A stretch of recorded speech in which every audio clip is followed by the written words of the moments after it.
ఈరోజు సౌందర్యలహరిలోని 9వ శ్లోకం వివరణ మనం తెలుసుకుందాం.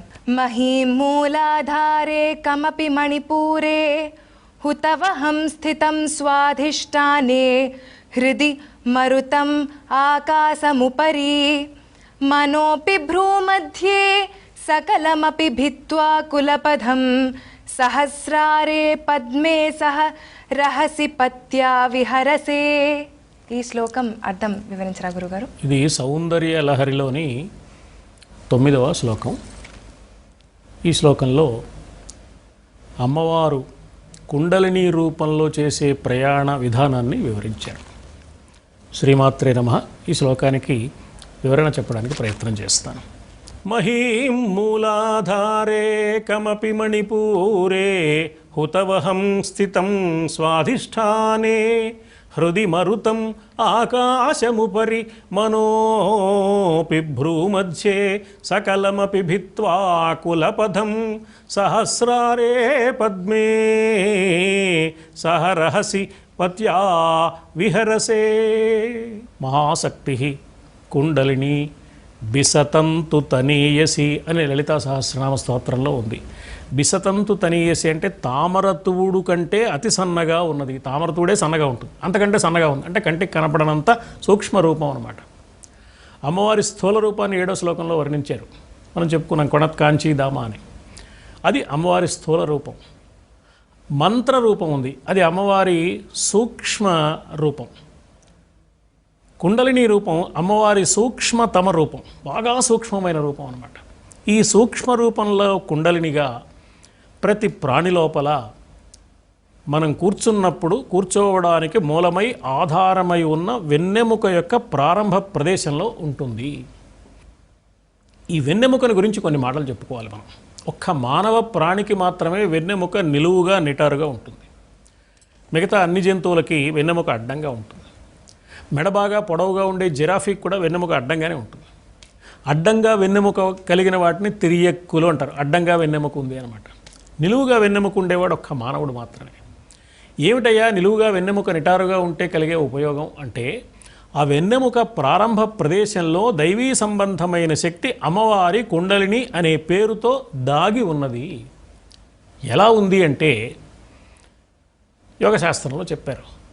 సుప్త భుజంగాకార రూపా సార్ధత్రివలయాకారిణి. స అర్ధత్రివలయ 3.5 చుట్టలు చుట్టుకుని 4వ చుట్ట సగం చుట్టుకుని తల లోపలికి పెట్టుకుని నిద్రపోతూ ఉన్న పాము వలే ఉంది. కుండలిని పాము కాదు, పాము వలే ఉంది. అది ఒక పోలిక అనమాట. ఆ కుండలిని శక్తి సర్పాకారాన్ని ధరించి సర్పం వలే ఉండి 3 చుట్టలు చుట్టుకుని 4వ చుట్ట సగం చుట్టుకుని తల లోపలికి పెట్టుకుని నిద్రపోతూ ఒక పాము ఉంటే ఎలా ఉంటుందో అలా ఉంటుందన్నమాట. గుర్తు కోసం మనకి నిద్రపోతున్న పాముని పొలతో కదిలిస్తే పైకి లేస్తుంది.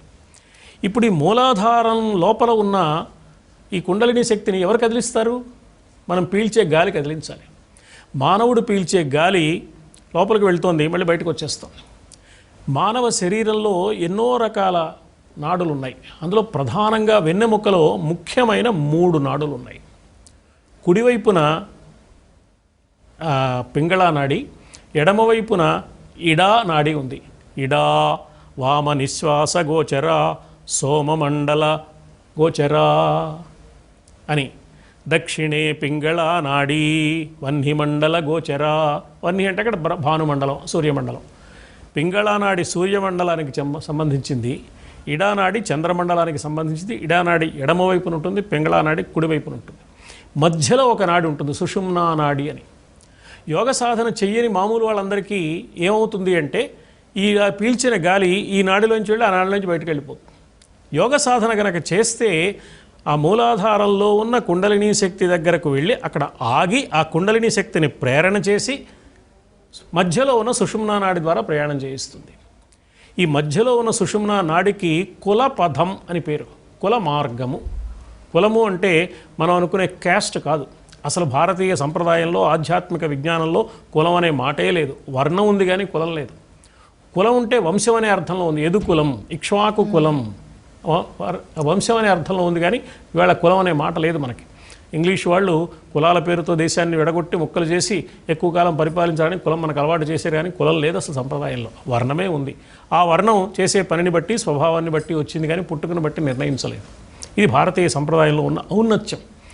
దీని రహస్యం గుర్తించకుండా కులం అంటే ఏదో అనుకుంటున్నాం మనం.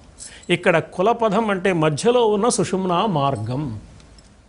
ఈ సుషుమ్నా మార్గం వెంట మూలాధారం నుంచి బయలుదేరి కుండలిని శక్తి యోగ సాధన చేసిన వాడికి పైపైకి ప్రయాణం చేస్తుంది. దీన్ని కదిలించాలంటే ఏం చేయాలి అంటే ప్రాణాయామ ధ్యాన యోగ మార్గాలను సాధకుడు అలవాటు చేసుకోవాలి. ప్రాణాయామం అనే మాట చాలా ప్రత్యేకమైన మాట. ప్రాణయతి చేష్టయతి ప్రకర్షేణ ఇది ప్రాణః ప్రాణానాం ఆయామః ప్రాణాయామః అని ప్రాణాయామ శబ్దానికి మన పెద్దలు నిర్వచనం చెప్పారు. ప్రాణయతి ప్రాణం కలిగి ఉంటుంది, చేష్టయతి శరీరం కదలడానికి, చేయి కదలాలన్నా, కన్ను చూడాలన్నా, కాలు కదలాలన్నా, నోరు పెగలాలన్నా ఇదంతా శక్తి వల్లే జరుగుతుంది. ఆ లోపలున్న ప్రాణశక్తి అన్నమాట, అది చేష్టలు చేయించేది. ఇది ప్రకర్షేణ ప్రాణః, దీన్ని ప్రాణం అన్నారు. ఈ ప్రాణశక్తి వాయు రూపంలో ఉంటుంది కాబట్టి దాన్ని అదుపు చేసి నెమ్మదిగా గాలి పీల్చి సాధ్యమైనంతసేపు లోపల నిలిపి ఉంచి వీలైనంత నెమ్మదిగా వదిలిపెట్టే విధానానికి ప్రాణాయామము అని పేరు. దానికి ఏదో పూరకం, రేచకం, కుంభకం ఇలాంటి పేర్లు పెట్టారు. సరే, ఆ శాస్త్రాలలో ఉన్న పేర్లు పక్కన పెడితే గాలిని నెమ్మదిగా పీల్చడం, ఎక్కువసేపు లోపల నిలిపి ఉంచడం, వీలైనంత నెమ్మదిగా వదిలిపెట్టడం, ఇది ప్రాణాయామ ప్రక్రియకు సంబంధించిన లక్షణం. ప్రాణశక్తిని అదుపు చేసి పొదుపుగా వాడుకునే పద్ధతి అన్నమాట. ఏ మానవుడికైనా ఆయుర్దాయం ఎంత ఉంటుంది అంటే ఇన్ని సంవత్సరాలని ఉండదు, ఇన్ని ఉచ్ఛ్వాస నిశ్వాసాలు ఉంటుంది.